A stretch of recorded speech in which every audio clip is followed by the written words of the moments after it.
La ternura de Dios, Él es tu papá y quiere ser tú. Amigo, antes de empezar con este contenido te pedimos que te suscribas al canal y actives todas las notificaciones. Dios manifestó su amor y su poder en la vida de San Francisco de Paula, al igual que en otros santos con poderosos milagros.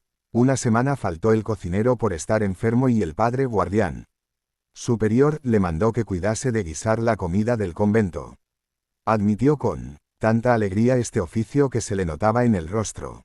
A 2 o 3 días que ejercitaba este oficio, sucedió que, disponiendo todo lo necesario para la comida, muy de mañana, puso la olla sobre la ceniza y, por ser algo temprano, fuese a rezar mientras era tiempo de encender la lumbre.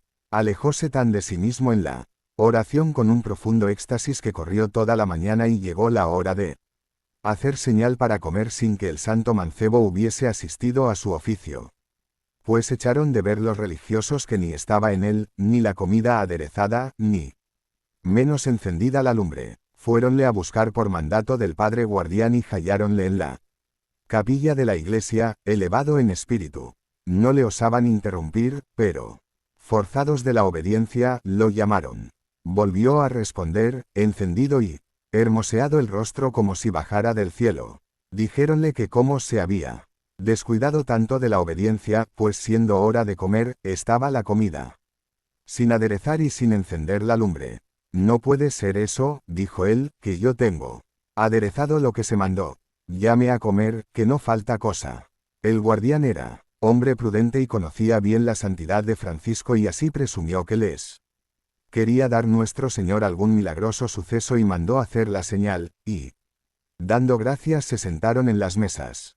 Fuéronse tras Francisco a la cocina algunos frailes de servicio y vieron que, en llegando el santo mancebo a la olla, la apartó del fuego que un momento antes no había y comenzó a distribuir la comida sazonada, como si hubiera puesto el ordinario cuidado y tiempo que para estarlo es necesario. Súpoles a cielo aquella comida milagrosamente guisada y quedaron en extremo maravillados de la santidad de Francisco. Un día al llegar a la orilla del mar en Catona, el padre dijo a un tal Pietro Colosa, propietario de una nave, que transportaba a Sicilia madera para construir cubas o para salar pescado, que por caridad lo llevase a Mesina, ciudad de Sicilia. El señor Colosa respondió: págame, monje, y te llevaré. El padre insistió: por caridad, llévame. Y de nuevo el tal Pietro Colosa le respondió: págame y te llevaré. El padre entonces añadió: esperadme. Se alejó a una distancia como de un tiro de piedra, rezó levantando sus ojos al cielo e hizo la señal de la cruz sobre el mar y junto con su compañero atravesó el mar. En la crónica de la orden se da la versión de que el padre y sus dos compañeros pasaron el mar sobre el manto del santo. David Romeo refiere: quitóse el manto y tendiéndolo sobre las aguas hizo la señal de la cruz y entró en ellas sobre él, mandando a sus compañeros hiciesen lo mismo. Sentóse Juan a los pies de nuestro padre, que iba en pie, y el padre fray Pablo se puso de rodillas al otro lado, y así con su báculo en la mano, como si fuera gobernal. Comenzaron a navegar con tanta prosperidad y tan seguros, como si en un navío de alto borde fueran. Ya en alta mar fue visto por mucha gente, que estaba por la marina pescando y por el poco piadoso marinero y compañía de su nave. Fue notable el espanto y admiración de todos. Arrepentidos los de la nave, dieron grandes voces que se esperasen o llegasen para entrar en ella, culpándose mucho de su poca piedad y demasiada descortesía. No admitió el glorioso santo estas ofertas. Prosiguiendo el su viaje, dio fondo en el puerto de Milazo. Antes que la nave, el patrón de la nave, que no quiso sin dineros pasar en ella. A nuestro padre lloró perpetuamente este suceso y, como ya se viese hombre de mucha vejez, impedido para el oficio de piloto, recogióse a vivir en Milazo y todos los días venía a oír misa a nuestro convento. Entrábase en la capilla de nuestro padre San Francisco y en el mismo punto se deshacía en lágrimas el buen viejo, hiriéndose fuertemente los pechos. Beata Sorana de San Bartolomé, 1549 a 1626. Refiere: a los 10 años murieron mis padres, y mis hermanos me enviaron a guardar el ganado al campo, aunque era cerca del lugar Yo lo sentía, mucho al principio, mas luego el Señor me consoló y los campos me eran deleites y los pájaros me recogían con su canto, que si empezaban a cantarme, estaba las horas recogida, y muchas veces venía el niño Jesús y se me sentaba en las faldas y le hallaba allí cuando tornaba en mí. Lo que aquí sentía en mi espíritu no lo sé decir, que yo me hallaba en un cielo glorioso, que deseaba vivir allí siempre y que no viera más gente si quisiera irme a un lugar muy lejos. Y una vez dije al niño Jesús, Señor, pues me hacéis compañía, no vamos más donde haya persona, sino vámonos solos a unas montañas, que con vuestra compañía no me faltará nada. Mas reíase y sin hablar me mostró no era aquello lo que quería de mí. Yo amaba ya tanto la soledad con tal compañía que, con ver gente me era la muerte. Algunas veces me tomaban las noches sin sentirlo media legua del lugar y, espantados mis hermanos, me buscaban y reñían. Mas no me espanto que, como no sabían la compañía que yo tenía, ni sé, lo dije jamás, podían pensar en otra cosa. Según declaración de Sor Clara de la Cruz, la Madre Ana le dijo a ella y a otras religiosas que si pudiera pintar, pintaría al pequeño Jesús en la misma forma en que se le aparecía en su niñez, y añadía que era muy hermoso, de pelo rizado sobre los hombros, de color castaño, con un vestido morado, como los nazarenos, con unos ojos resplandecientes y ardientes, tan atractivos que no se atrevía a mirarlos fijamente, pensando que, si los miraba, moriría de amor. Cuando llegué a la edad de 13 años, que ya mis padres eran muertos, vime afligida, porque siempre había tenido deseo de la castidad. Mas, al fin, determinéme un día a que, si yo hallara un hombre muy rico, muy hermoso, muy agradable, muy santo y que me ayudara al servicio de Dios, que me holgara con tal compañía. Estando en estos pensamientos, aparecióme nuestro Señor Jesucristo, hermosísimo, como le había visto en el cielo y, hablándome con mucha ternura y amor, me dijo: yo soy el hombre que tú buscas. Desde entonces, me determiné de no me casar y procurar cuanto pudiese ser monja. Aunque no sabía dónde ni cómo lo alcanzar por la gran dificultad que entendía. En mis hermanos para ello habría Santa María Magdalena de Pachi. Sor Ángela Catalina afirma, la víspera de Año Nuevo de 1597 estaba Sor Magdalena en el noviciado delante del pesebre en éxtasis con la imagen del niño Jesús en brazos. La imagen del niño era de tierra o yeso.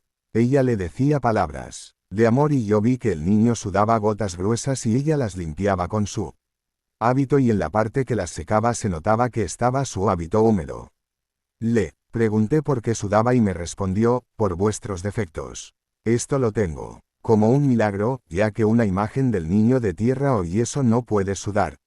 Sor María Arcángela recuerda, una mañana mientras María Magdalena oía misa en nuestro coro, vi a su alrededor una luz y un resplandor grandísimo, y dentro de ese resplandor vi un hermosísimo niño, por lo que me imagino que era Jesús, quien le hacía muchas caricias a Magdalena.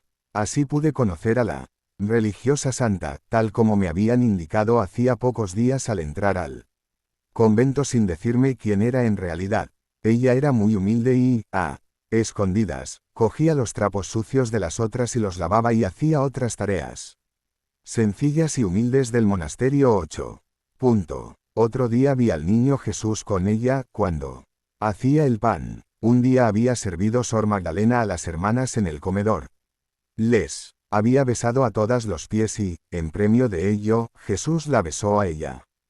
Santa Mariana de Jesús. Mariana tenía una imagen del niño Jesús y a él le ofrecía todo su cariño y lo besaba y abrazaba como si estuviera vivo. Y decía: este mi niño es mi entretenimiento. Pero sus familiares llegaron a saber que el niño Jesús se le presentaba algunas veces de verdad y con él jugaba y se recreaba. El padre Jerónimo Ruiz certifica, Mariana jugaba con un hijo de Juana de Salazar, que era muy niño y vivía en su misma casa. Y observando que el niño no se reía, le dijo a su madre: toma tu hijo, que es muy frío, porque mi niño se ríe y me hace muchas caricias.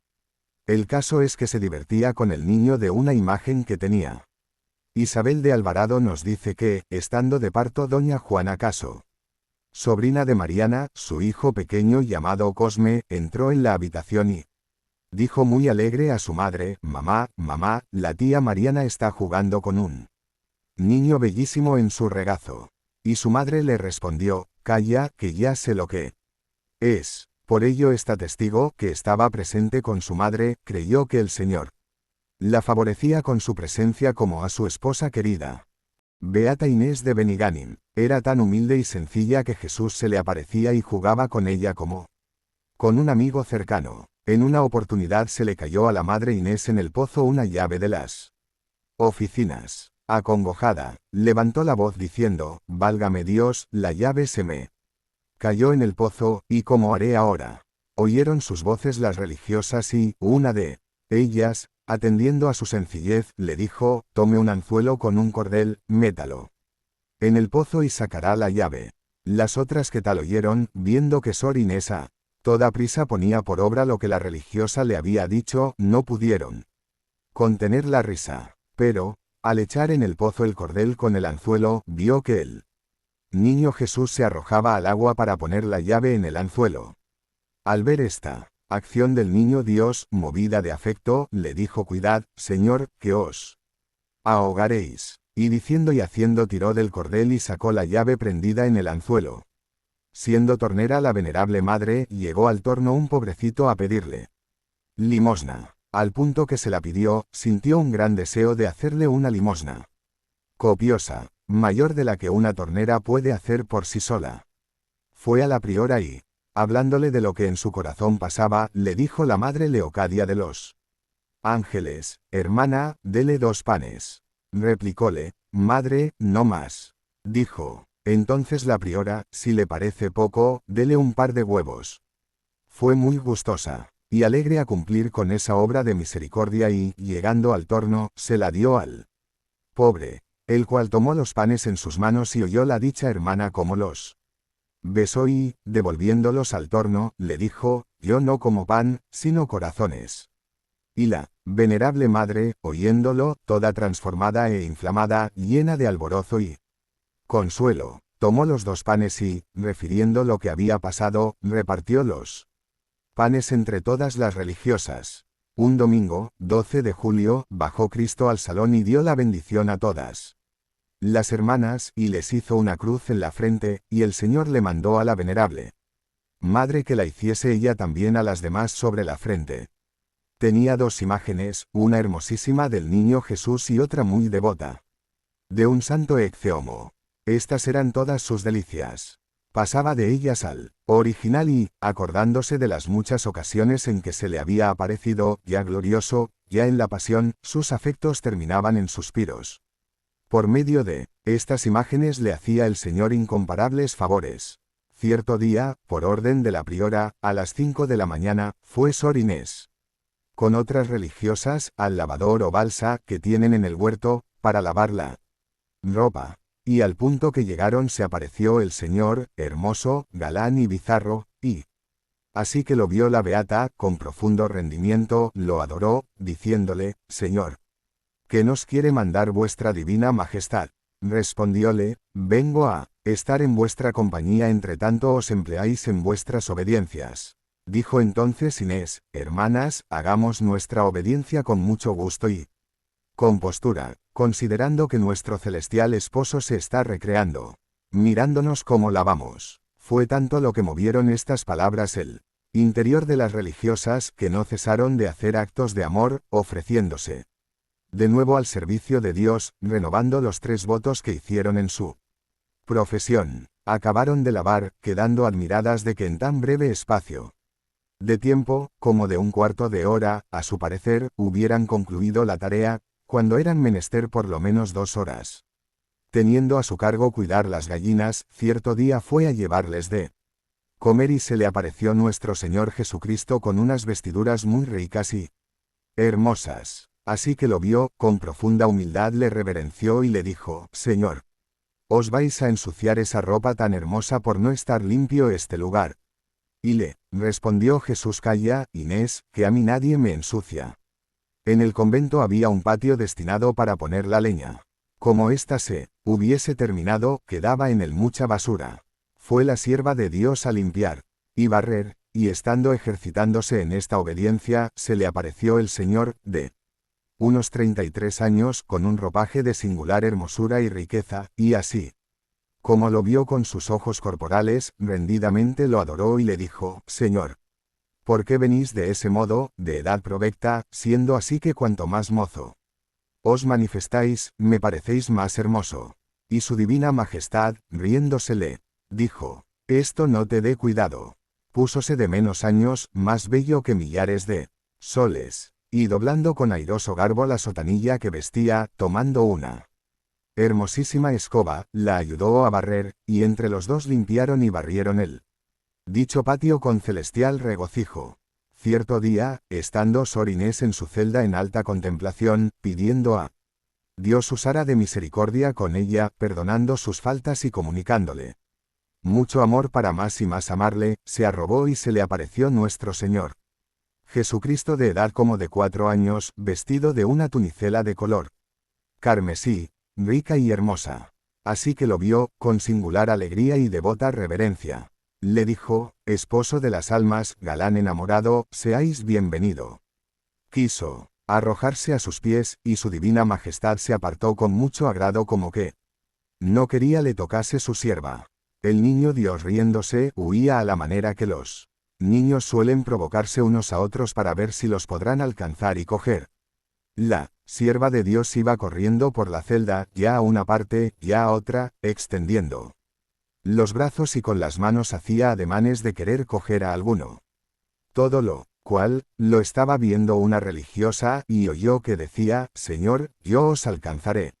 Daba vueltas por su celda diciendo: Yo os cogeré. Esto duró por algún rato, y, habiendo vuelto del arrobo, le suplicó la religiosa que había visto las acciones y oído lo que había dicho, la consolara diciéndole lo que había sucedido, y la sierva de Dios, con su santa sencillez, juzgando que la otra había entendido todo el misterio por lo que vio y oyó con toda claridad, le refirió cómo había jugado y se había entretenido un rato con el niño Jesús, hallándose cierto día la religiosa que hacía la cocina muy ocupada, y necesitando avisar al hombre que trabajaba en el huerto que arrancase unas pocas chiribías para hacer un plato a la comunidad, acertó a pasar por la cocina Sor Inés. La religiosa le dijo si quería hacerle la caridad de decir al hombre del huerto que arrancase las chiribías.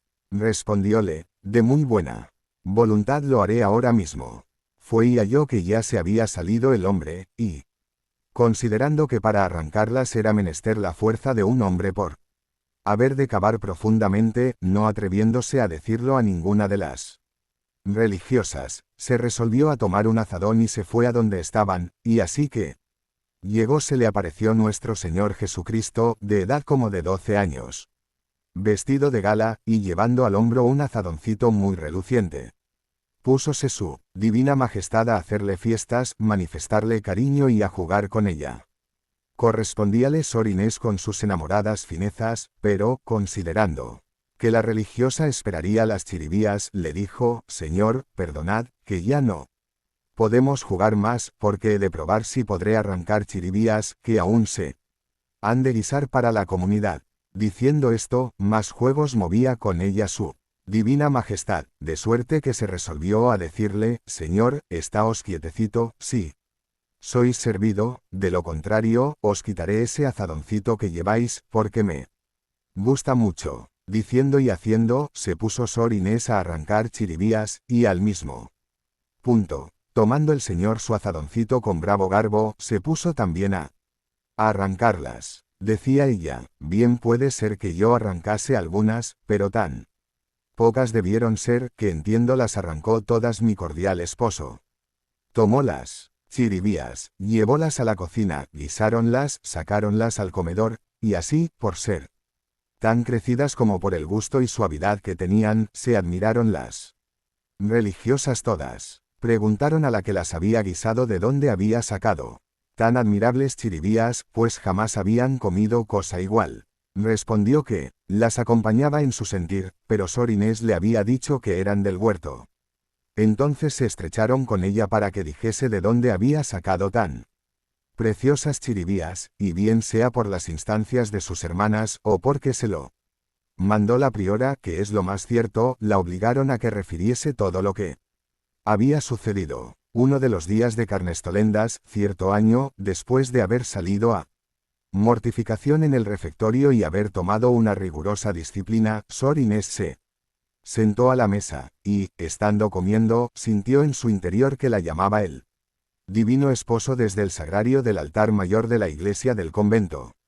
Al instante que pudo desocuparse, fue al coro y, como en ese tiempo estaban cerradas las puertas de la iglesia, levantó el velo o tela de la reja, arrodillóse y, puesta en la divina presencia, decía a su enamorado Jesús: amor mío y dueño de mi corazón, muy bien he conocido que vuestra divina majestad me llamaba. Pero por no faltar al acto de comunidad, no he podido venir más presto. Perdonadme, esposo mío, y si queréis hacer carnestolendas conmigo, ya me tenéis aquí pronta y rendida para hacer vuestra santísima voluntad. Acabadas de pronunciar estas palabras, comenzó el Señor a tirarle desde el sagrario unas naranjitas transparentes y hermosísimas, y ella con mucho agrado y cordial alegría, se las volvía a tirar desde el coro, entreteniéndose y regocijándose en estas espirituales carnestolendas. Repitiendo este singular favor, decía que, habiendo sido muchas las naranjitas que arrojó el Señor y otras tantas las que ella le volvía a arrojar, pasaron todas por los agujeros de la reja del coro, sobre ser muy espesa, y no se lo impidió la reja, ni con ella tropezó naranjita alguna, ni se rompió ninguna de ellas.